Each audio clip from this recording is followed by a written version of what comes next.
Éliminer la pauvreté au monde suppose de déterminer les raisons qui en sont la cause réelle.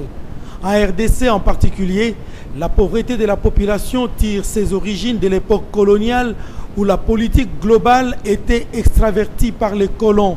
À l'avènement de l'indépendance en 1960, l'élite au pouvoir n'a pas su changer la donne et du coup la situation de la pauvreté a dramatiquement empiré, prenant des proportions inquiétantes.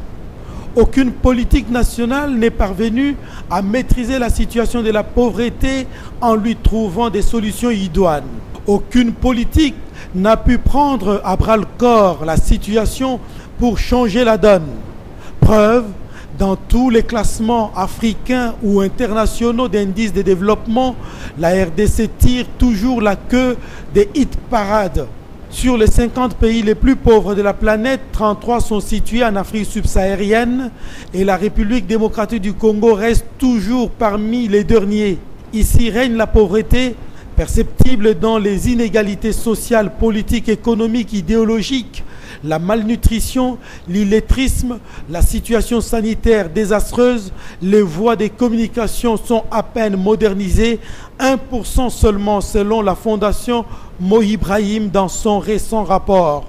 Le budget national n'atteint même pas les 10 milliards de dollars américains pour une population évaluée à près de 60 millions d'habitants. Le pays est dépourvu de classe moyenne, c'est-à-dire il y a un déficit de justice distributive. Le peu de progrès réalisés se sont ralentis du fait, entre autres, des désastres du plan d'ajustement structurel mené par les institutions financières internationales auxquelles s'accroche mordicus la République démocratique du Congo, et ce, depuis des décennies.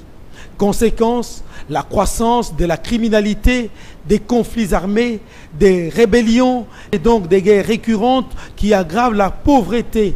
Paradoxalement, la République démocratique du Congo figure dans le top 10 des pays du monde potentiellement riches. L'issue des sorties des crises de la pauvreté semble pourtant possible.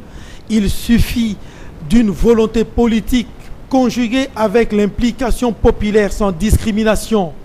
Le vivre ensemble, c'est-à-dire la cohésion nationale prônée par Joseph Kabila, paraît incontournable pour créer un Congo à visage humain, un Congo affranchi de la pauvreté et de toutes sortes d'inégalités et d'injustices sociales.